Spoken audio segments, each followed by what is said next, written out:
Hare Krishna. We are on day 19, Dhanurmasa, the month of Margashir or Margari. And on this day, Andal is again doing the same thing that we've been hearing all these days.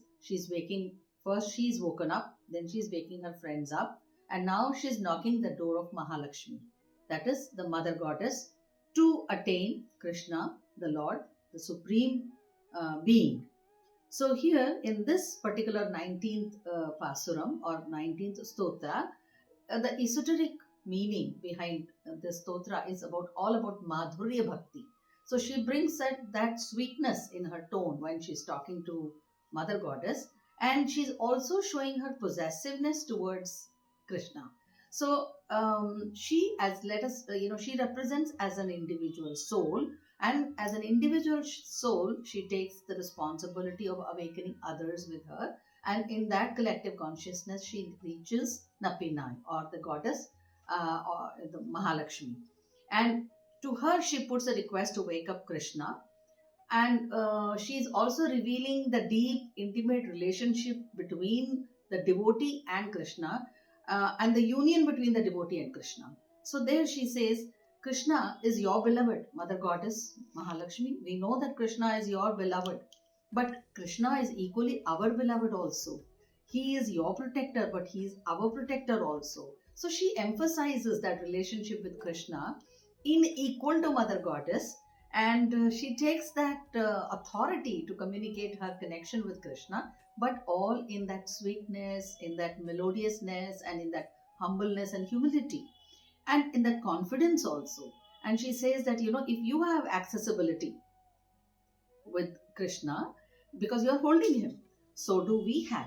And we also have the divine accessibility. So, hey, Mother Goddess, please be compassionate and don't be miser that, you hold on to our Lord just all for yourself. And if you want to hold on to him all for yourself, is that right? Can you do that? So the passage here, the prayer here shows the eagerness of the soul to serve and merge with the Lord. And to that extent, she goes where she criticizes the concert, and she says, you want to keep Krishna all for yourself. And she is very strongly, clearly highlighting the relationship between Krishna and herself and all other devotees or who have collected outside. So here, Krishna's concert, Napinai, embodies the supreme creative energy, the feminine force, the creative energy, that is a Shakti. The Shakti, that is the key which holds our spiritual liberation, the will to attain the spiritual liberation. And the spiritual liberation is the supreme truth, the supreme creator, the supreme Godhead, Krishna. So she first goes with that will, and she wants the will to accept her. That, we are ready now. We have come out of our material desires. And then as gopis, as devotees, she appeals not only for her, but for everyone. And she wants Lord's awakening and Lord's grace right at this moment. And now she's praising Mother. That's why I said this is Madhurya Bhakti, Madhurya Bhav. In this Madhurya Bhav, she's not just praising Krishna. Now she's praising Mother Goddess. So she's saying, Mother Lakshmi, I can see such deep, your black, dark eyes, such dark eyes decorated so much with all this kajal around you. And that shows, even those dark ones, the little dark ball inside your eye shows Krishna in that. Means Shakti, as goddess Lakshmi, is holding Krishna, the supreme God himself, herself inside her eyes, and nothing else seems to be in that eye.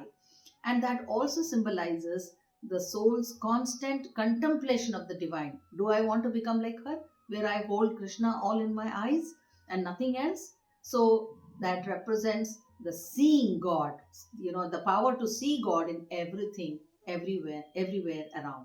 That is the bliss, and that is the ultimate union. And Maya does not allow us that, because Maya brings many more things into the eye, which seems to be more interesting than the Godhead.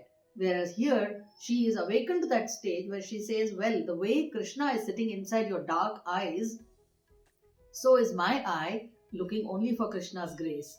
And very beautifully she says, Kuttu Vilakeriye means your room seems to be lit by the traditional lamps, oil lamps, and Kattil Mail means you are lying down in your ivory cot so beautiful in your soft bed, and you are putting your head and resting on Krishna, Mother Goddess. You have put your head on soft chest of Lord Krishna. So Malar Marba Vaidaravai, the way your flowery chest, because the chest of Lord Krishna, Vishnu, is all with many flowery garlands, and he says Malar Marba, you are holding, your chest is all decorated with so many flowers, and on that, Mother Lakshmi is lying down. Can't you open your mouth for us? And why can't you wake your husband? And you are not allowing him to wake him up.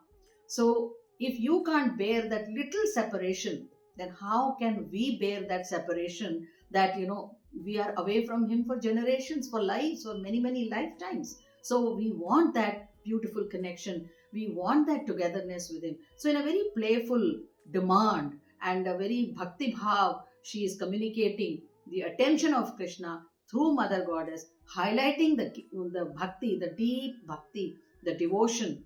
And she also puts herself in the same intimate relationship that Mother Goddess shares with the Supreme Godhead. She shares her love for Krishna in the same way, where me as a devotee, God as you, and the concert as you, we all are one and the same. So, me, the soul, the Shakti, the will, and the Supreme Truth, the Godhead, we all are one. So, she has reached to that spiritual maturity of bringing the Lord into her eyes and connecting herself with that Supreme Shakti. So, that is where we all need to awaken today morning and put this prayer in our mind and connect with that willpower to stay united with Godhead all through the day, all through the years, and all through every breath of life, so that we attain our moksha. So, see you tomorrow again with the next prayer, next pasuram. Hare Krishna.